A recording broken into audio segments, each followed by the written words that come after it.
All right. Hi, this is Luke, Secretary of the Point Lookout Fishing Club, and I've just uploaded 9 documents about the Point Lookout Fishing Club. Main point of focus is this super app that I have been looking into building on and off when I've got time to use AIs and point them in that direction. So I am going to generate an audio podcast. Let's just say to them,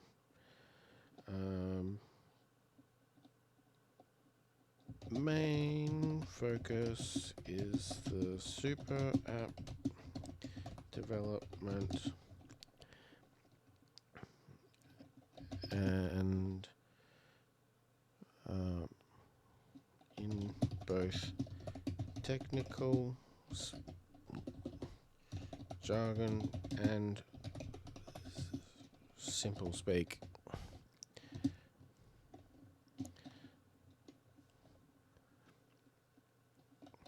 Please.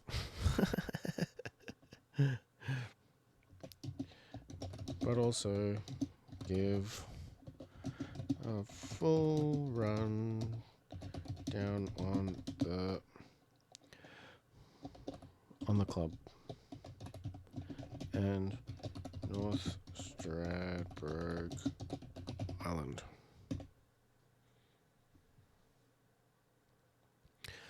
So let's go a longer one, generate, and while that's generating, this is a briefing doc that I generated already. So it's got the executive summary, vision and core objectives, membership structures, governance, activities and events, technology, financial, fundraising, current status, yada yada. We've also got a mind map here that we can click on. So community and conservation, connecting members socially, logistically, preserving the natural wonders, land and sea, sustainability and legacy, support local community, tech-driven super app, offline first functionality, trip planning intelligence with weather, tide, and sun and moon, which is Soluna, gamified conservation competitions, monetization with merch, events, sponsorship, citizen science data for researchers and the government, integration of AI. So the data, like there's integration. The government actually asks a lot of fishing clubs, especially incorporated ones, to voluntarily log the data of their catches so that they can help understand the ecosystems and plan for conservation. Stakeholders, angler members, the committee, sponsors and venues, researchers, tourists and guests. The structure, it's an incorporated entity. Secretary role, which I've been performing, has digital oversight. And we've got key officers. Our annual general meeting, AGM, we're planning to have that in July, just after the financial year starts. So become a member in June or July and come to our AGM. We might need some new committee members. We don't know. Well, if you want to be on it, bigger the better. Setting out regular meetings and the committee powers, as well as our 12-month calendar events for the financial year. Goes over our classes, member benefits, online registration and management, access to facilities, education workshops, competitions for the club and interclub through our partners with ANSA, Australian National Sports Fishing Association. We have to provide our annual calendar to them before the end of June so that we can officially become a member or an affiliated member. Um, Competitions, we're looking at 8 local comps plus 3 inter-club comps and 1 annual, so that could be up to 13. Multiple categories, we've just had our first comp, so we've learned a few lessons from that.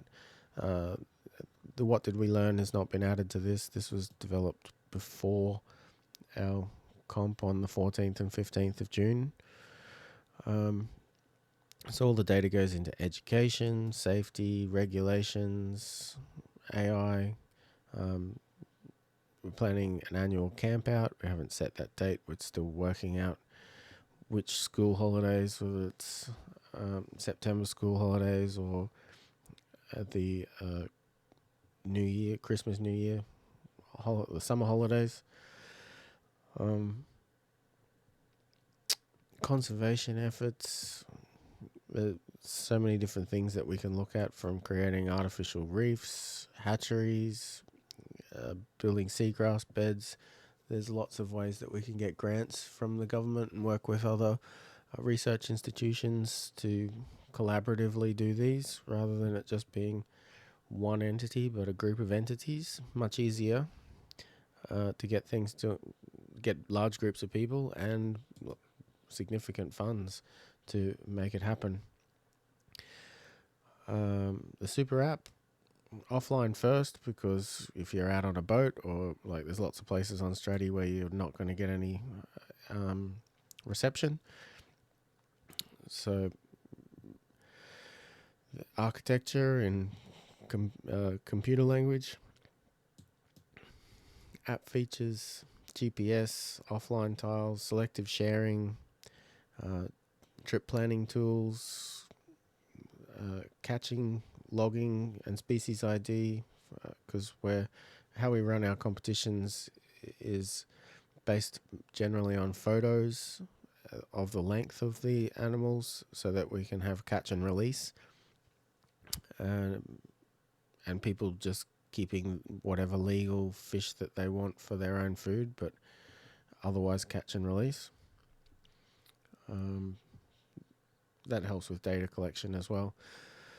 Competition management in the app, social features, so helping to share on social media and with timeline and chat.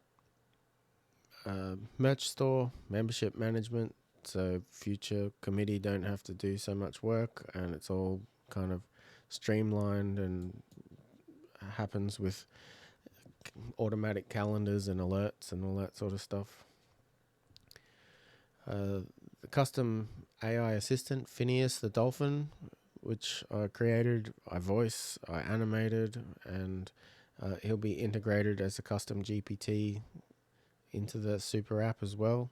So people can ask, what sort of fish is this, if it's not, if they don't know what it is, what's the legal size, all that kind of formal data, with vision, time series, recommendations, NLP, that'll go across like all your stuff from weather data, like that we collect over the time. There'll be a historical data, prediction models, and all sorts of things that come out of organizing the data in these ways.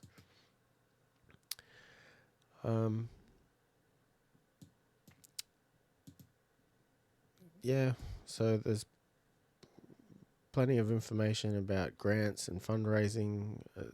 Like we can get lots of different grants, but we haven't really had all of our ducks aligned to be applying for them. But we've got a grant writer now as well, and this video and this app design is about making it easier for us to collect all the right data and prove that we've got all the planning involved, and we can offload that to partners to bring in the right people to fill our knowledge gaps and skill gaps.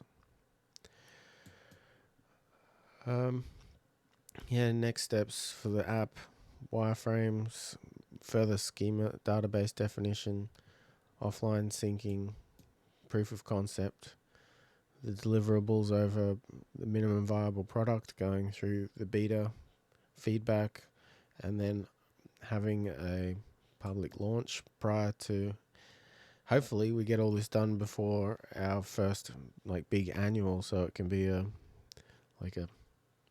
super duper thing. And yeah, that's all the data in a mind map from these 9 documents, which they're text, PDF, or image from the that's a Word document. But yeah, and now there's a 46-minute audio podcast that I'm going to tack on to the end of this. So it'll be about 56 minutes or thereabouts. Might add a video at the end or the beginning about the club, so it'll be about an hour.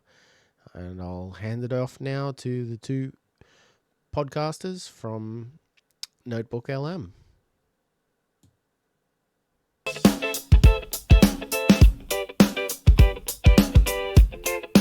oi, oi, you bait casting fishing brother.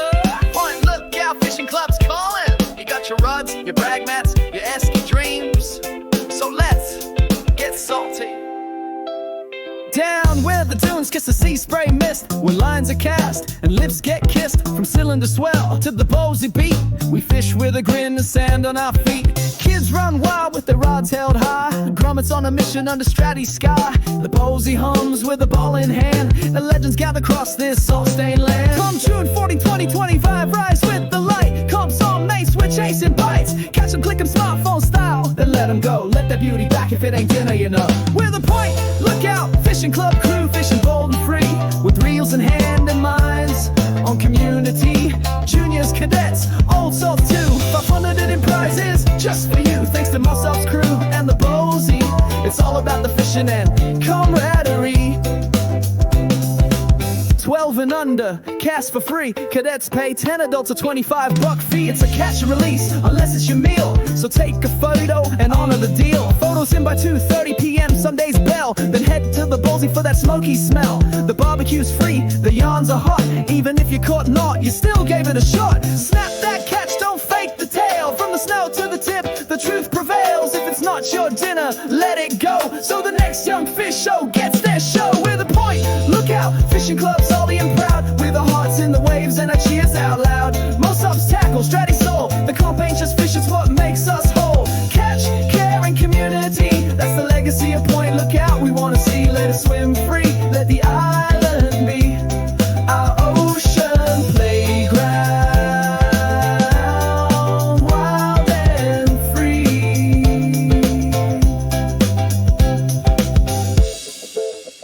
Lines out noon on Sunday 15th. Photos by 2:30. Free snag at 3. We'll see you on the beach. Legends. Point Lookout Fishing Club. Mascot Dolphin Phineas. Sign out.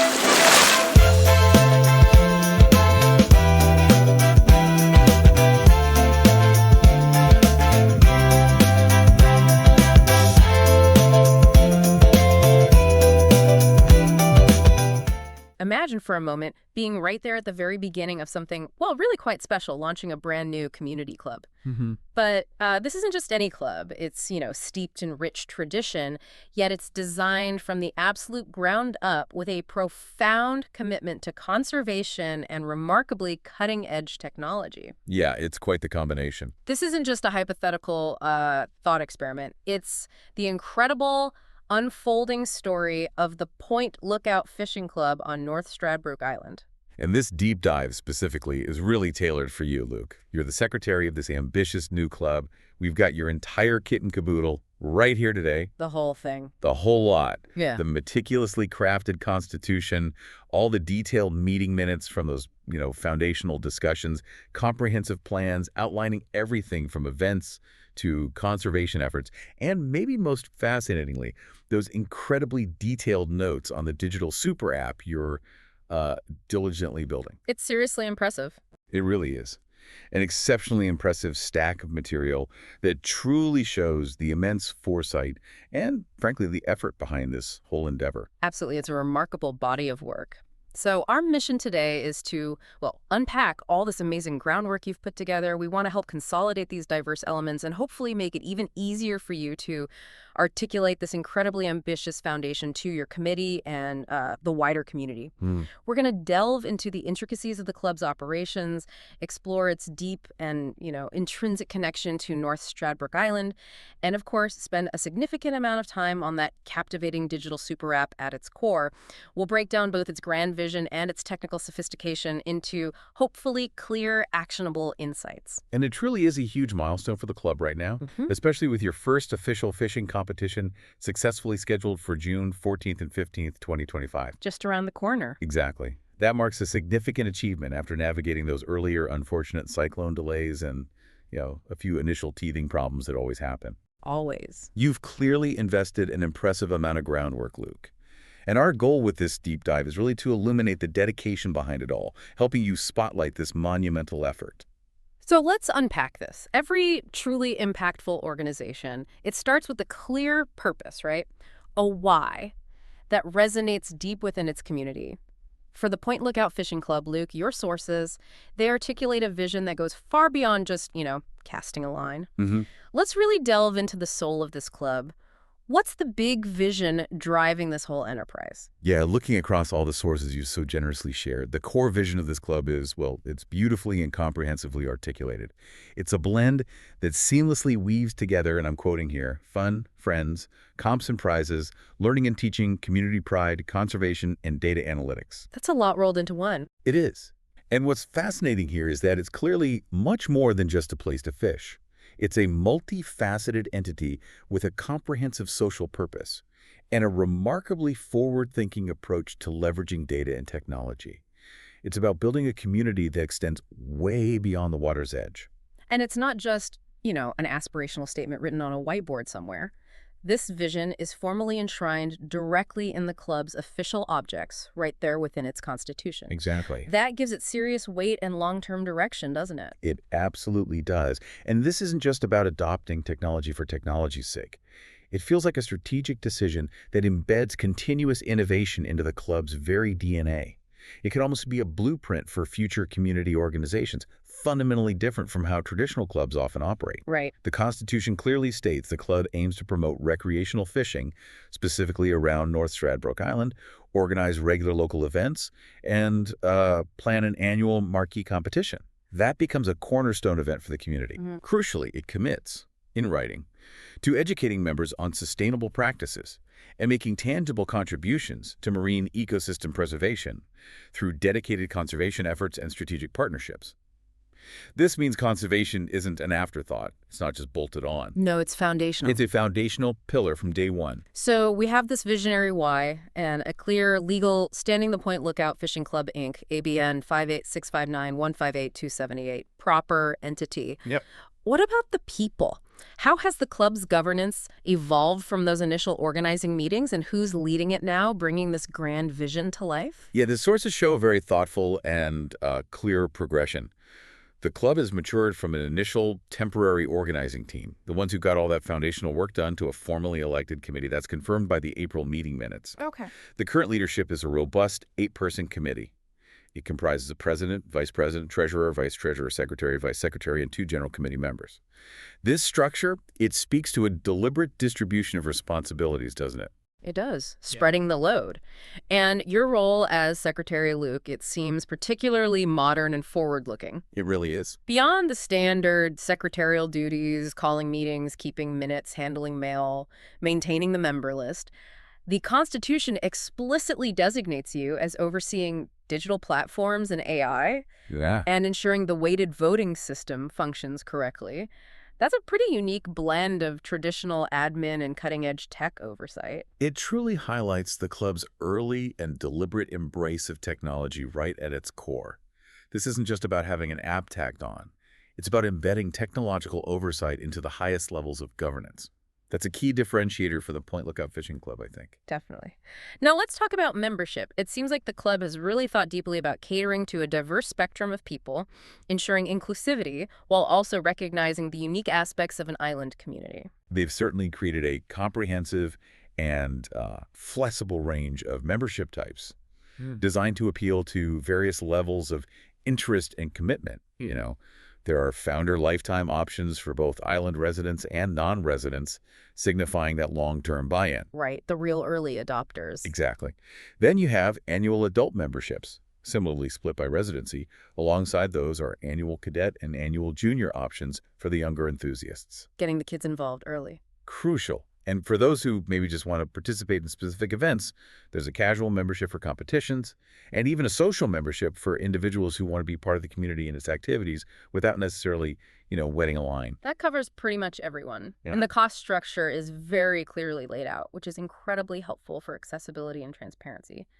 Founder lifetime at $1,000, annual adult at $75, cadets $50, juniors $30, casual entry per comp is $25, and social membership just $20 annually. This tiered structure really offers a lot of flexibility and accessibility for different commitment levels, doesn't it? Allows almost anyone to find a way to engage. Yeah, it lowers the barrier to entry significantly. And the value extends well beyond just participation. Members gain tangible benefits too. Practical perks like access to a bait freezer, super handy, and discounts at local island businesses. Great for daily convenience. Nice local integration. Definitely. But there's also a strong emphasis on education. Tutorials, workshops, seminars covering a remarkably wide range of topics. These include essential fishing skills like, understanding weather patterns, health and safety protocols, knot tying, bait presentation, all the classics. The fundamentals. But it goes further. It encompasses broader digital literacy, like computer and smartphone basics, really important these days. Artificial intelligence fundamentals, again, very forward-looking. Effective social media exposure, content creation guidelines, and even practical skills like grant writing. Wow, grant writing. Yeah. This broad scope demonstrates a commitment to holistic member development, not just making them better anglers. That's a very comprehensive approach to member support. Plus, social engagement is clearly a priority. Fostered through social bowls, events tying into the Bowls Club location member and interclub competitions, social travel trips, and an annual campout.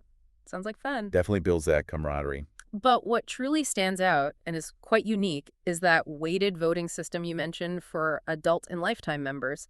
How does that work in practice, and what's the strategic thinking behind it? This is a truly distinctive feature, Luke, and I'd argue a masterstroke in governance for an island-based organization. It's designed to ensure the club's direction remains intrinsically tied to the community it serves. How so? Well, island residents collectively hold 70% of the voting power, while non-resident members hold 30%. Junior, cadet, casual, and social members don't have voting rights. This isn't just some quirky rule. It's a deliberate structural choice. It inherently guarantees the local community's driving interest in the club's direction. It's highly relevant for an island-based organization like this.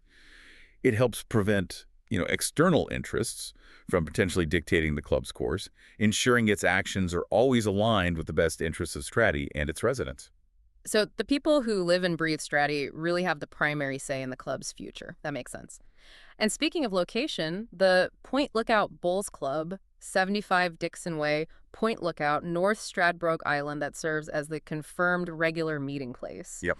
This tangible home base provides a crucial anchor for the community, doesn't it? A place where those social benefits you mentioned truly come alive. It really shows how all these foundational elements fit together. Indeed, it's a very cohesive and thoughtfully structured approach to building a robust and locally rooted community. And from this solid foundation, the club projects its vision outward into its activities and, crucially, into its deep commitment to conservation.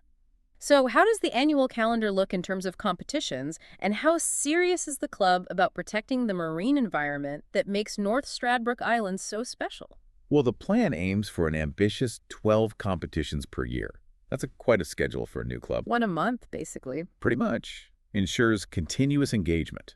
The categories are inclusively designed. Juniors, cadets, and adults covering both onshore and offshore fishing, so it accommodates different preferences and skill levels. And crucially, spearfishing is also included. Oh, interesting. Yeah, which shows a broad understanding of the local fishing culture. And critically, it's confirmed as covered by their insurance partner, NSA. That's a vital detail for liability. Absolutely essential. And the app is designed with flexibility to set up competition categories too, right? So you can tailor events based on age, gender, like an open ladies category, mixed groups, or even specific sponsor categories. Makes it highly adaptable. Absolutely. This flexibility is key to keeping competitions fresh and engaging for a diverse membership. Incentives are also a strong motivator. Clear prize pools are mentioned, like a $250 prize pool per category, including MOSAPS vouchers, great local incentive there. Yes. $50 for juniors, $100 for cadets, $150 for adults, $200 for the open category. And as you know, Luke, that upcoming June 14th, 15th competition is particularly significant. It's the first successfully launched event after those postponements due to the cyclone and some initial teething problems. Getting that first one off the ground will be huge. Monumental, a real validation of all this incredible groundwork. Beyond competitions, the educational scope is truly expansive. The tutorials and workshops cover a wide range: essential fishing skills, understanding weather, crucial health and safety, knot tying, effective bait presentation, but also, as you said, those broader digital literacy topics, computer basics, AI fundamentals, which we'll definitely get into more with the app's social media exposure, content creation guidelines for ethical sharing, and even practical skills like grant writing. That's a truly empowering suite of offerings for members, preparing them for more than just fishing. It is, and it speaks to the club's holistic vision for its members.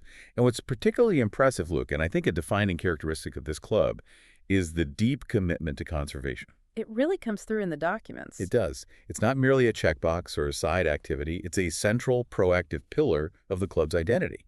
The plan details a comprehensive approach, including researching fish hatcheries, creating vital local partnerships with environmental groups, actively identifying and applying for grants specifically for conservation projects. Right, targeted funding. Exactly. Yeah. Developing a nuanced understanding of the food chain dynamics in Moreton Bay, exploring aquaculture and permaculture ideas, initiating restocking programs, and even establishing artificial reefs and seagrass beds to restore habitats. That's ambitious stuff. Very ambitious. And the club is actively committed to tackling significant threats like pollution, disease, overfishing, illegal fishing, and the pervasive impacts of climate change. The map you provided even shows specific conservation zones in Moreton Bay, providing real-world context for these efforts. It looks like they're even thinking about eco-missions and an eco-score badge within the app to gamify sustainable practices in the future. Which is brilliant. Yeah, a great way to drive engagement. That direct link from technology to real-world conservation is incredibly powerful. And all of this is deeply rooted in the integral island context. The club's connection to North Stradbroke Island, Straddy as it's known, is paramount. Absolutely. This unique environment influences everything, from the essential need for offline app capabilities, because mobile signal out there can be patchy or non-existent. A real practical constraint. Totally.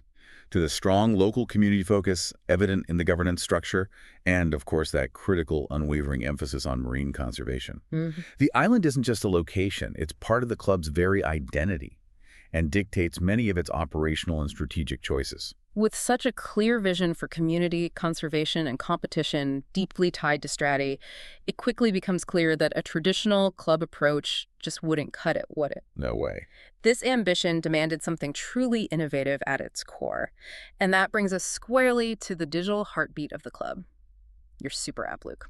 You mentioned wanting a clearer picture of this, so let's truly unpack how this constitutional objective about integrating technology and AI is taking shape. What's the grand vision for this Fishing Everything super app? Okay, the app. It's envisioned as an offline-first, community-centric super app, truly an all-in-one fishing everything hub for members. Its core purpose is remarkably broad.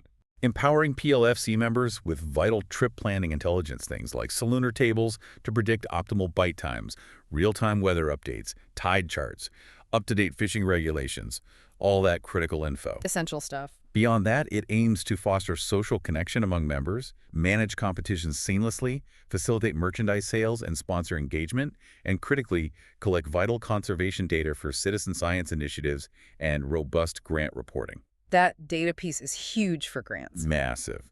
And all of this must function robustly, despite that patchy Stratty mobile coverage, via intelligently prioritized sync queues, and it needs to scale effectively through a collaborative human plus AI agent swarm model. Okay, human plus AI agent swarm. Sounds futuristic, but you say it's practical. It sounds fancy, but it's essentially about having different specialized AI tools working alongside human committee members and users to manage everything efficiently. Got it. So it's not just a single-purpose tool, it's designed to be a comprehensive ecosystem. And I see it's also catering to distinct user roles. Exactly. The app is built with clear access tiers for distinct user roles, each with specific goals. Angler members are the primary users, right? Logging catches, joining competitions, selectively sharing their GPS location for safety or team coordination. That sharing control is important. Very. Committee members have administrative access for finance, event management, content moderation.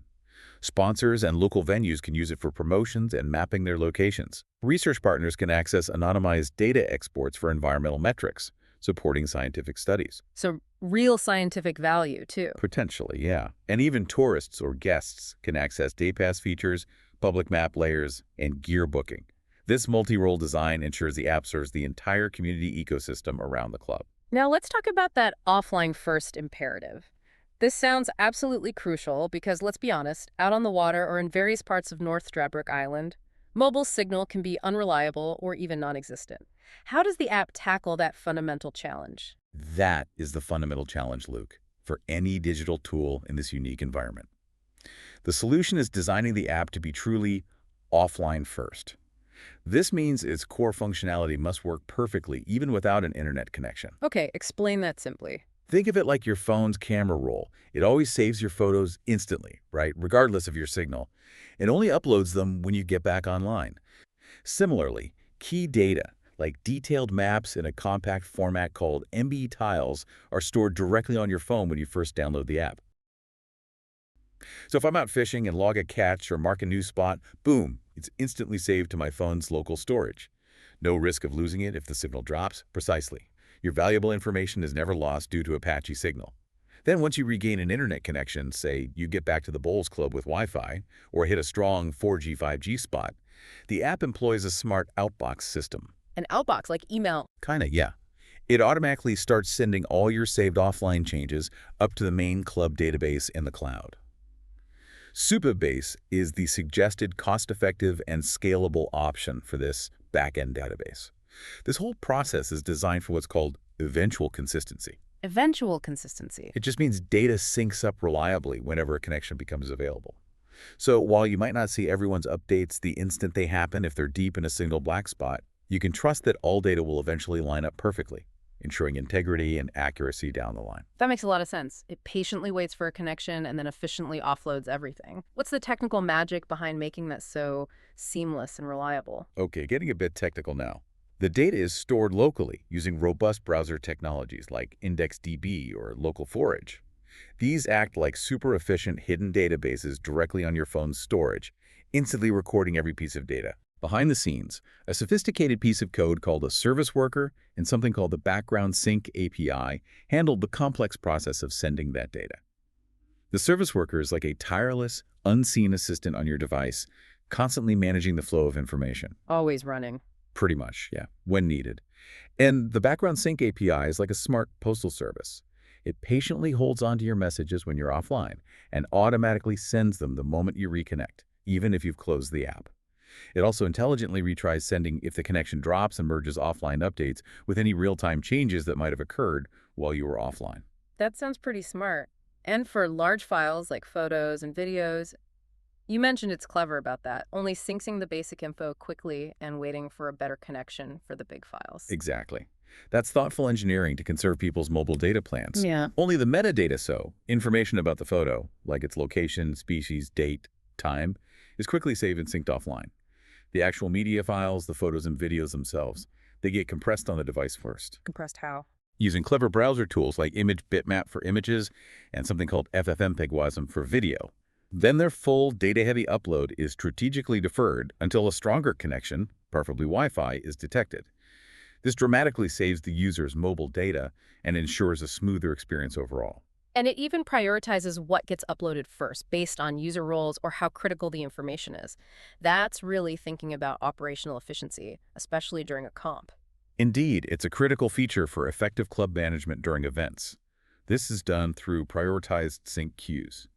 Data uploads are strategically prioritized based on both the user's role and the detected connection quality. Like what? Give me an example. Okay, so competition results submitted by official umpires. They receive top priority for media uploads. Then maybe committee members' important updates, then team-specific data for the comp, and finally, general members' catch logs or chat posts. Makes sense. Critical stuff first.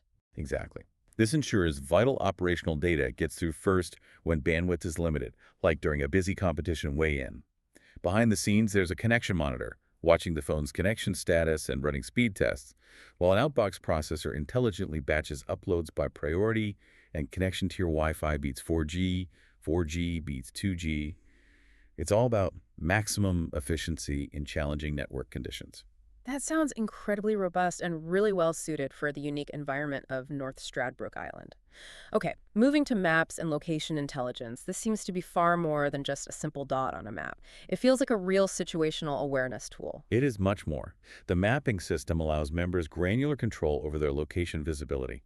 They can keep it entirely private, share only with their specific team during a competition for coordination, share with specific friends, or make it publicly visible to all members if they choose. That flexibility is vital for safety and coordination, right? Absolutely, especially during events or if someone's fishing alone. And the powerful data overlays really transform the map. You can overlay critical data like real-time or predicted tide times and heights, water movement patterns. You've got rain forecasts, barometric pressure trends, even pollution likelihood after heavy rain, crucial for safety and environmental awareness. That's incredibly insightful for anglers. It genuinely enhances decision-making out on the water. It also includes wind and wave conditions, storm warnings, waterspout alerts for maritime safety. And crucially for Strati, it integrates highly practical, island-specific information. Like what?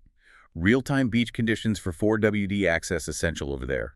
Locations of known hazards, campsite availability and rules, essential campfire advice, current fire warnings, and direct access to emergency numbers. Is an angler's map, the safety guide, and a local information hub, all rolled into one powerful tool. So it's not just a fishing map, it's practically an island survival and navigation guide within the app. And it leverages preloaded local knowledge, doesn't it? Like key spots. Essentially, yes.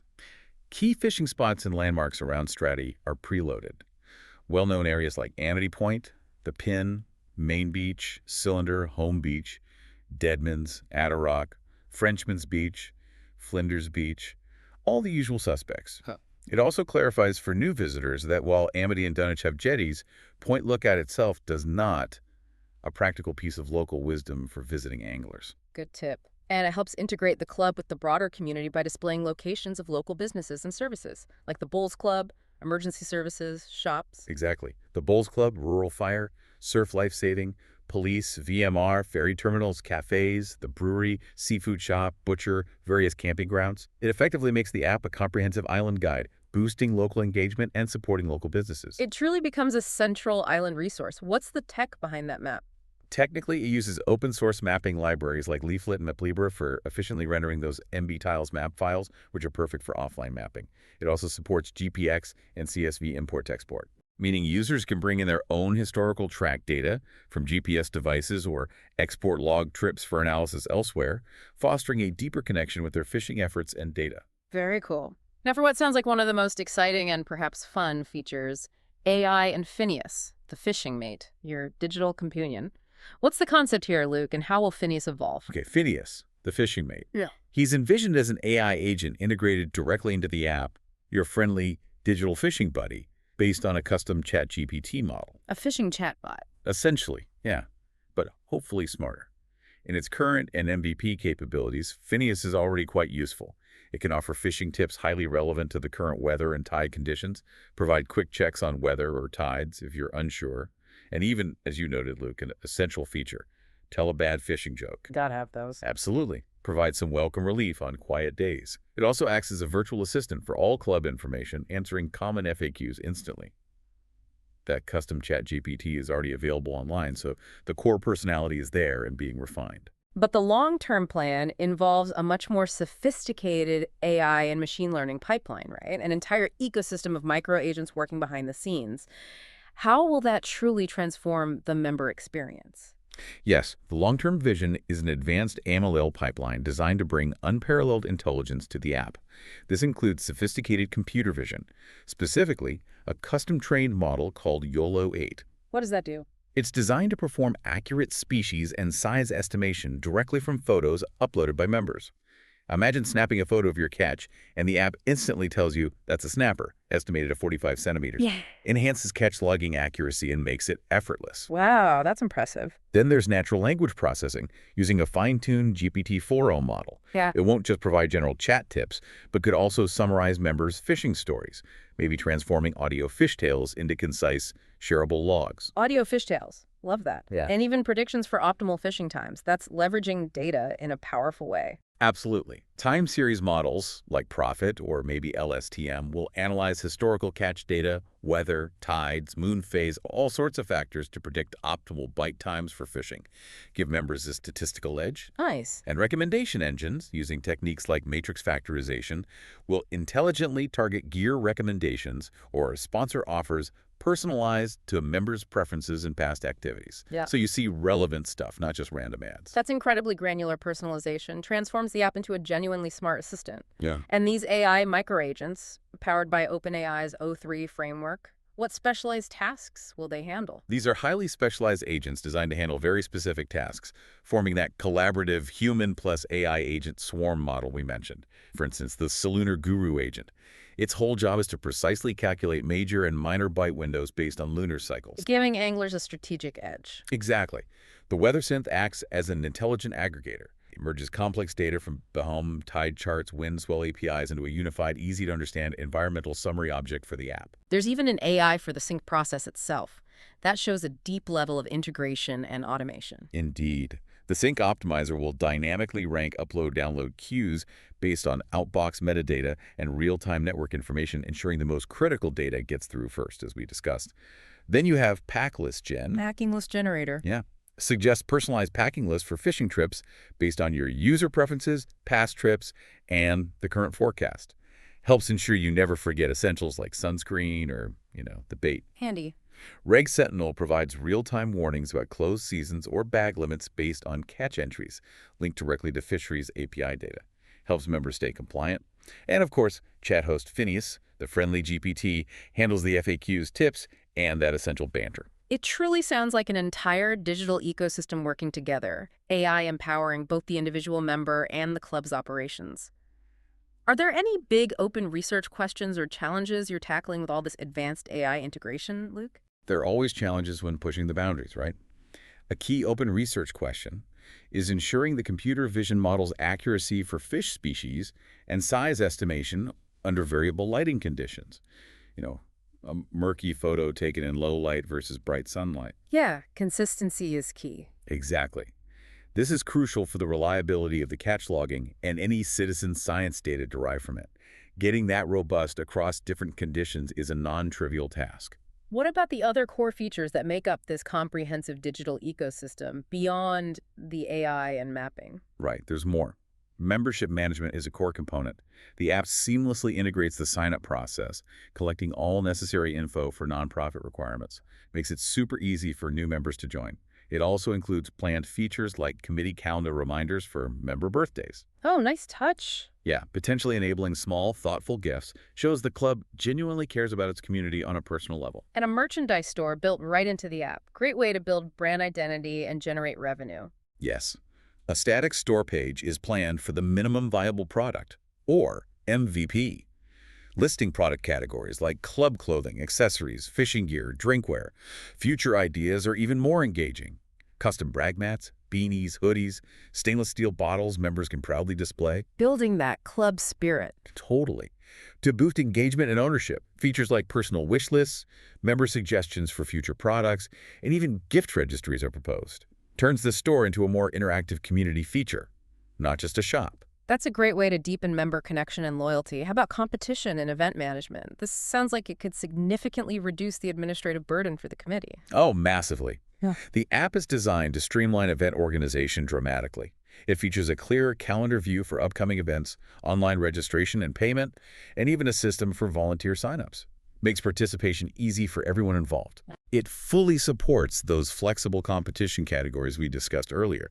Easy setup for specific events, like juniors plus ladies plus offshore plus a specific sponsor category. That adaptability is crucial for engaging diverse groups. And that mixed media leaderboard for display on TVs during presentations. That sounds incredibly engaging for weigh-ins. It absolutely will be. Okay. Imagine it pulling official results in real time and cycling through photos and short videos uploaded by members during the competition. Creates a professional and highly engaging experience during weigh-ins or awards presentations. Much better than just a static list of names. Definitely more dynamic. And Phase Next features include automated scoring and even fraud detection, which would be a huge operational help for the committee, ensuring fairness and integrity in comps. There's also a social feed, but it sounds like it comes with built-in intelligence. What does that mean for how members interact? Right, standard social features are there. Chat, posting updates, sharing photos, bragging about catches, gotta have that. Of course. However, the content is intelligently prioritized. Emergency alerts always appear at the top. No missing those. Then maybe competitor updates during live events, then member catch reports, and then general chat and posts. So important stuff doesn't get buried. Exactly. Ensures important info is seen first, without members having to scroll endlessly. It also adjusts content loading based on connection speed, optimizing for that patchy island signal. Future social features include those audio fishtails, allowing members to share stories verbally, and group video rooms for live discussions or maybe virtual club meetings. And conservation features are also baked right into the app, making it easier for members to contribute to the club's core mission. Yes, core features include a clear catch and release toggle for every logged catch. Simple but important. And a statistics dashboard for members to track their individual impact and contributions over time. A citizen science export API is planned for future phases. What would that do? It would enable the club to seamlessly share anonymized, aggregated data with marine researchers, turning individual member actions into potentially valuable scientific contributions for Moreton Bay. Closing that loop. Plus, there's a whole list of additional feature proposals for the future that sound incredibly innovative. So many exciting ideas. Imagine a safety beacon feature. One-tap SOS sends your last GPS coordinates directly to club admins. Instant peace of mind for solo anglers. Huge for safety. An EcoScore badge rewards sustainable practices, turning conservation into an engaging, gamified challenge. Livestream hooks allow competition broadcasts directly to Facebook or YouTube, expanding reach beyond the club.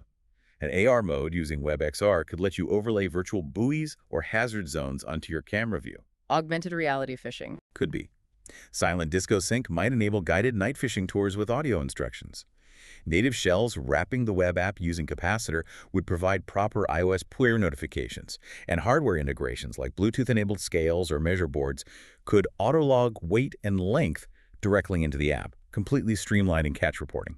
That's a lot of potential down the road, and behind all this impressive functionality, different user roles and permissions are crucial for security, right? Ensuring everyone sees and can do only what they're supposed to. Absolutely critical. Member sees member stuff, admin sees admin stuff, treasurer sees finance stuff. Standard practice, but essential for security and data privacy.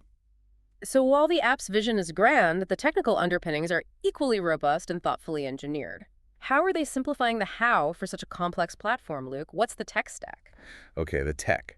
The current code base, version 2, uses standard HTML, CSS, and vanilla JavaScript modules, a solid base. However, the proposed architecture leverages a React-based progressive web app, or PWA. Why React and PWA? React provides a modern, efficient way to build complex user interfaces. And a PWA means it acts like a native app installable on your phone, works offline, sends notifications, but it's built with web technologies, making it easier to develop and deploy across different devices. Gotcha. And the backend, where does all the data live? The core backend is built on the Supabase stack. It's a fantastic choice, especially for projects like this. It provides a robust Postgres database for structured data, a scalable storage solution for files like photos and videos, real-time functionality for live updates, think new catches appearing instantly, or live chat posts, and edge functions. Edge functions. These are basically small bits of code written in Node.js that run close to the user. They're perfect for handling heavy computational tasks, like that entire AI pipeline we discussed, without overloading the main database. And Supabase has great built-in row-level security, or RLS. Row-level security. It ensures permissions are strictly enforced right at the database level, per club and per role. Provides ironclad security. Firebase is mentioned as an alternative, but Supabase offers more open-source flexibility, less vendor lock-in. How about deployment? Getting it out there and making it fast, especially for island users dealing with latency. Absolutely vital. To optimize for island latency and provide a snappy user experience, the app will be strategically deployed using Vercel for fast static content delivery, the app shell itself, and Cloudflare for caching global data closer to the end user. This physically positions the data closer to the devices on Stratty, minimizing the time it takes for information to travel back and forth. Less lag. Makes sense. And the development process itself sounds incredibly professional. Robust DevOps, rigorous quality assurance. This isn't just a hobby project build, is it? Definitely not. It reflects a serious commitment to quality and long-term sustainability. They're using continuous integration, continuous deployment, or CI/CD, via GitHub Actions. That means automated builds, automated testing, ensuring that every code change is integrated smoothly and reliably. What kind of testing? Comprehensive testing.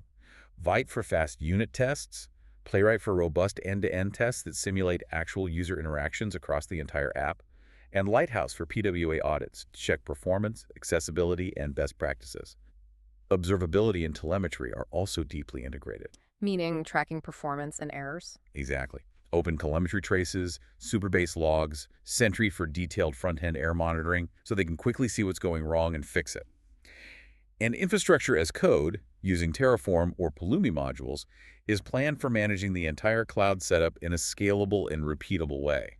This is a very high level of engineering for a community club app. That's a truly professional engineering approach. What about non-functional requirements? Things like overall performance, security, accessibility, battery life, the stuff that makes or breaks user adoption. These are prioritized just as much as the core features, Luke, because they define the user experience and reliability. The app must be offline first, as we stressed, with a very small initial install size under 10 MB to be friendly on mobile data and storage. Okay. It aims to maintain sync latency of 5 seconds or less once online, ensuring rapid data updates when connected. Security is paramount. Strong vcrypt hashing plus JWT tokens for authentication, HTTPS only for all communications, that row-level security on the database we mentioned, and full compliance with GDPR and Australian child safety regulations. Child safety is key for a club app. Absolutely. Including a robust photo moderation pipeline critical for safeguarding all members, especially children, in a club setting. Accessibility is also a key focus, adhering to WCAG 2.1 AA standards, including an offline voice reader for key screens, ensuring inclusivity for everyone. And battery use is carefully optimized, deferring non-critical GPS polling to consume under 5% per hour, crucial for users out on the water all day. Don't want the app draining your phone before you get back. Finally, how does the app handle compliance with fisheries regulations? Size limits, bag limits, seasons. That's a constantly changing landscape. This is a core regulatory feature. The app plans to integrate fisheries regulations directly from an official API, probably from Fisheries Queensland, with a fallback cache for offline access, ensuring members always have the latest info, even offshore. And alerts for changes. Yes. Crucially, it will queue regulation change alerts directly to the social feed, ensuring members are always up to date with the latest rules, helping them fish legally and sustainably. Okay, so while the how might be incredibly complex behind the scenes, the what for the app is crystal clear. It's designed to be the central digital companion for club members, managing every aspect of the club, enhancing the fishing experience, connecting people, driving conservation, and crucially, designed to work even when you're off the grid. That seems to be the real killer feature given the unique challenges of North Stradbroke Island. It truly is, and it demonstrates a deep, practical understanding of the unique environment and community of Stratty. It transforms a potential technological challenge, the patchy signal, into a core strength of the app's design. And looking beyond the app itself, the other pieces of the club's broader roadmap seem to be falling into place with equal foresight and ambition.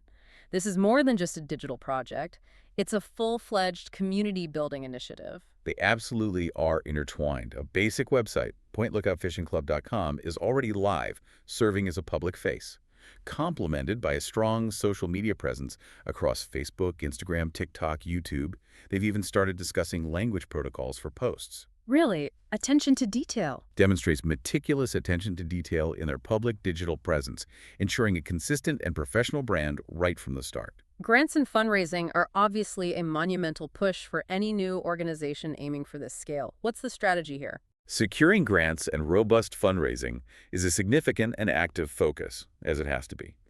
Maria Bailey is assisting with applications, strategically targeting organizations like the Department of Fisheries, Grant Connect for both local and federal opportunities, and the Guild, Gambling Benefit Fund, which often supports community initiatives like this. Diversifying the funding streams. Exactly. Fundraising efforts are diversified and creative. Membership fees, regular raffles, merchandise sales, powered by the App Store eventually, philanthropic donations, event naming rights, branding sponsorships, and even custom art craft partnerships, tapping into the local creative community on Stradbroke. And it sounds like they've already had some early sponsorship success. That's a great sign of community belief. It's an excellent indicator of early support and confidence in the club's vision. The club has secured initial sponsors, including local mainstays like Mossop's big fishing retailer and a Beer of the Month partner.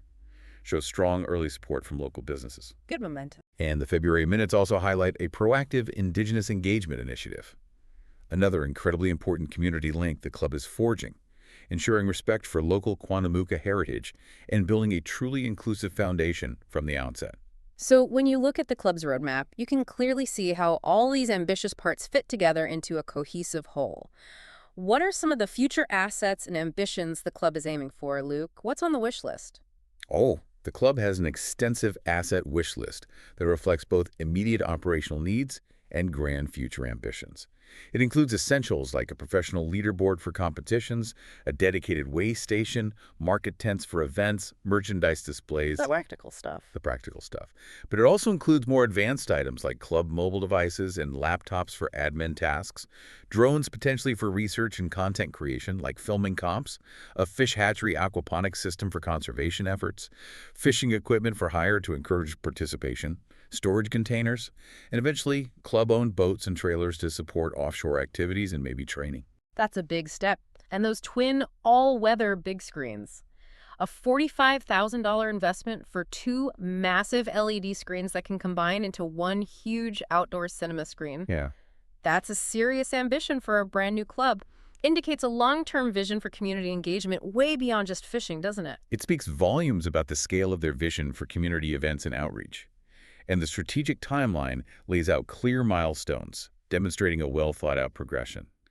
By the end of 2024, they aim to have club rules finalized, insurance sorted, bank account open, the first AGM held with the committee elected, and the basic website live. Tick, tick, tick. Within 3 months of now, the plan is launch the merch store, submit initial grant applications, and hold their first events, that June top.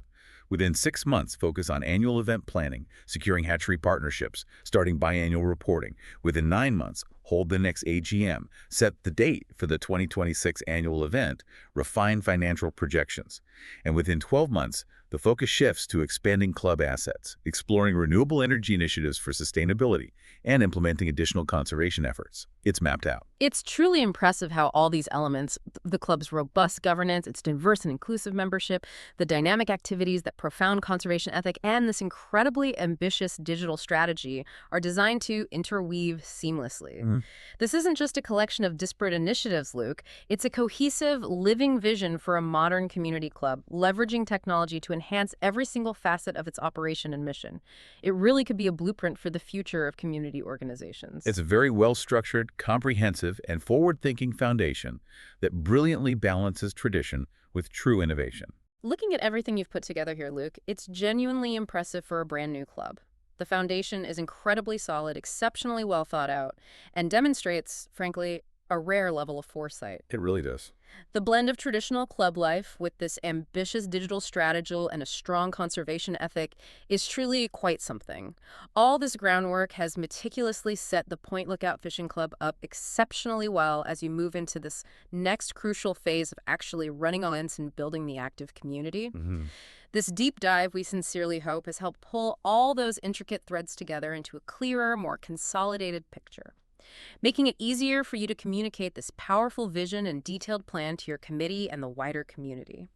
Getting ready for that first major competition on June 14th is the immediate, tangible focus, and having this profound clarity around the club's structure, activities, goals, and the sophisticated digital platform you're building must be a massive help in getting everyone excited and fully on the same page. Absolutely. It truly is an exciting time to be involved in launching something new and impactful like this. It is indeed. And, you know, Luke, with such a comprehensive plan, with this advanced technology being built, you got an AI fishing mate, dynamic digital leaderboards, complex offline syncing capabilities, it does make you ponder something fundamental for any community club, doesn't it? What's that crucial thought? How does the Point Lookout Fishing Club, amidst all this incredible innovation and technological advancement, ensure that the simple core joy, just casting a line, being out there on the water, connecting with other people who share that passion for fishing, and connecting deeply with the place itself, North Stradbroke Island, how do you make sure that remains the absolute heart of the experience for every single member? Especially those who might not be super comfortable with all the tech. Right.